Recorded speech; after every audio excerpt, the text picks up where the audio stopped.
एका मोठ्या बातमीनं करतोय। खरं तर विधिमंडळाचं हिवाळी अधिवेशन सुरू झालेलं आहे आणि हिवाळी अधिवेशनाचा आज दुसरा दिवस आहे। दुसरा दिवस बीडमधील सरपंच हत्या आणि परभणी संविधानाच्या प्रतीच्या विटंबनेनंतर उसळलेला हिंसाचार आणि सोमनाथ सूर्यवंशी या युवकाच्या कोठडीतील मृत्यू प्रकरणावरून गाजण्याची चिन्हे आहेत। या दोन्ही विषयांवर चर्चा करण्याची मागणी विरोधकांनी केलेली आहे, तर सरकार या दोन्ही मुद्द्यांवर चर्चा करण्यास तयार असल्याचं मुख्यमंत्री फडणवीसांनी यापूर्वीच स्पष्ट केलेलं आहे।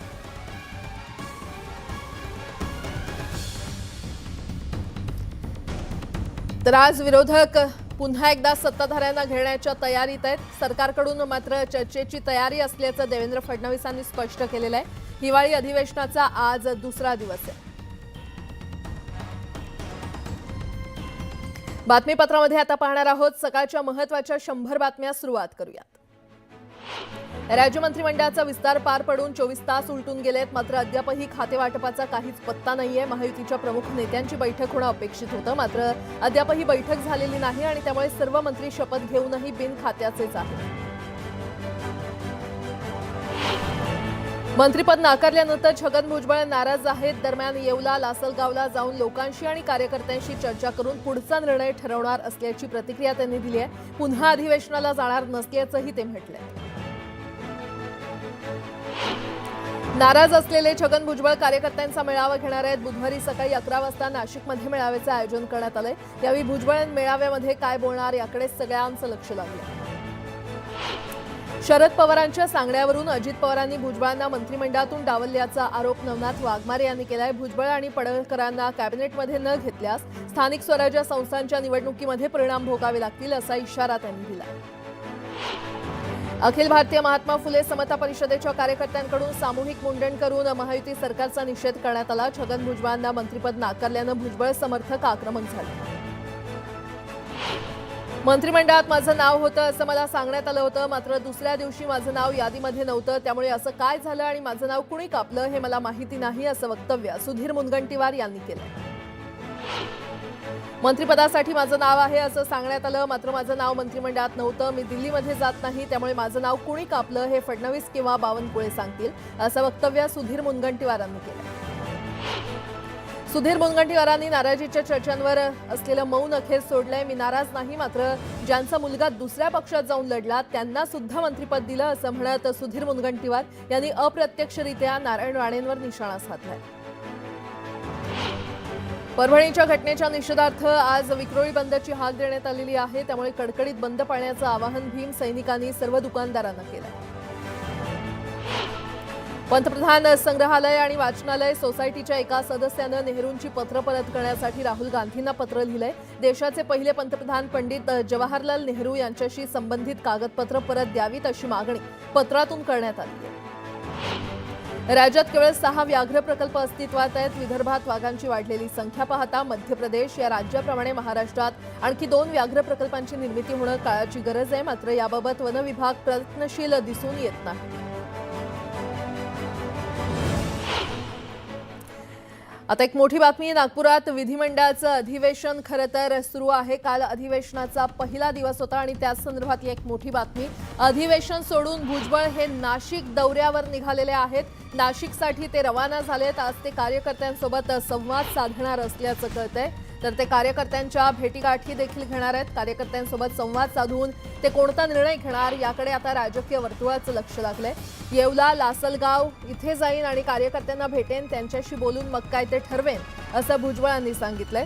समता परिषदेच्या कार्यकर्त्यांना भेटेन, नाशिकमधल्या कार्यकर्त्यांना भेटेन आणि अन्य जिल्ह्यांमधील देखील लोकांशी बोलेन, त्यानंतर काय करायचं ते ठरवेन असं भुजबळ म्हटलेले आहेत। मंत्रिमंडळातून डावलण्यात आल्यानं भुजबळ नाराज आहेत आणि त्यांची समजूत काढण्याचे प्रयत्न राष्ट्रवादीकडून सुरू आहेत। त्यांना राज्यसभेची ऑफर देण्यात आली आहे, मात्र भुजबळ राज्यसभेवर जाण्यास तयार नाहीये।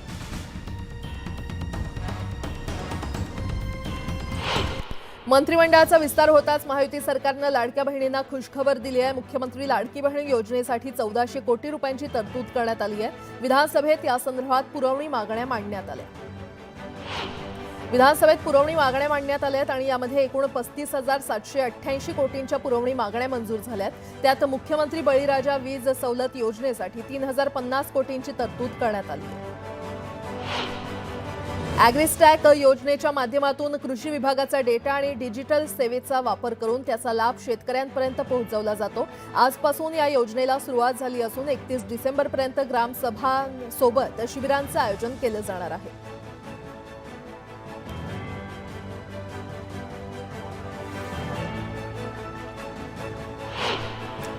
सोन्या चांदीच्या दरात घसरण झाली। सोन्याचा भाव 282 रुपयांनी कमी होऊन 76,640 रुपये तर चांदीचा दर 89,250 रुपयांवर गेलाय। चांदीच्या दरात एकूण 726 रुपयांची घट झाली आहे। शेअर बाजार किंवा म्युच्युअल फंडमध्ये गुंतवणूक करणाऱ्यांच्या मृत्यूनंतर त्यांच्या वारसाला संपत्ती दिली जाते, मात्र ही प्रक्रिया गुंतागुंतीची असल्यानं त्यांची माहिती डिजी लॉकरमध्ये सेव्ह करण्याचा प्रस्ताव सेबीनं मांडलाय।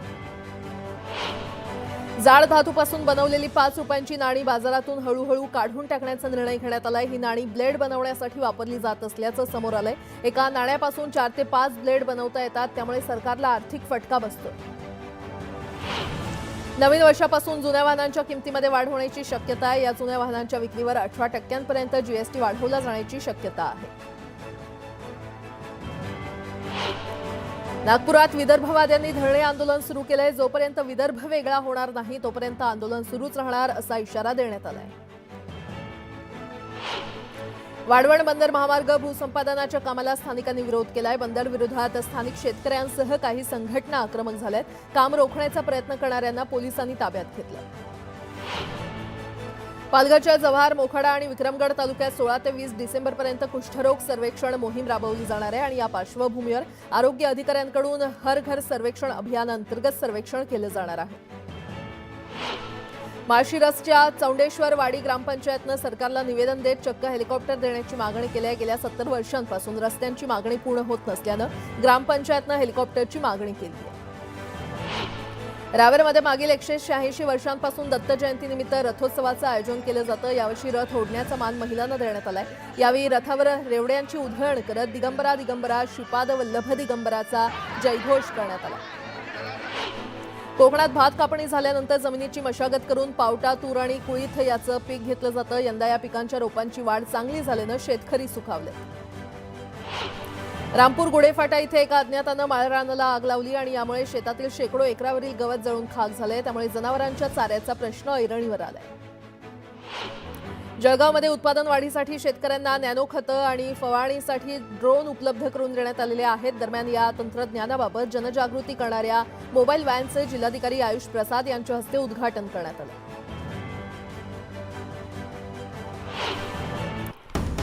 आणि आता एक मोठी बातमी। राज्यातील काँग्रेसच्या नवनियुक्त आमदारांची विशेष बैठक आज नागपुरात आयोजित करण्यात आलेली आहे आणि या बैठकीत राज्यातील माजी आमदारही सहभागी होणार आहेत। काँग्रेसचे प्रभारी रमेश चेन्नीथला यांच्यासह प्रदेशाध्यक्ष नाना पटोले हे सर्व नवनिर्वाचित आमदारांशी चर्चा करणार असून माजी आमदारांशी संवाद साधून पराभवाची कारण मीमांसा करणार असल्याचं कळतं।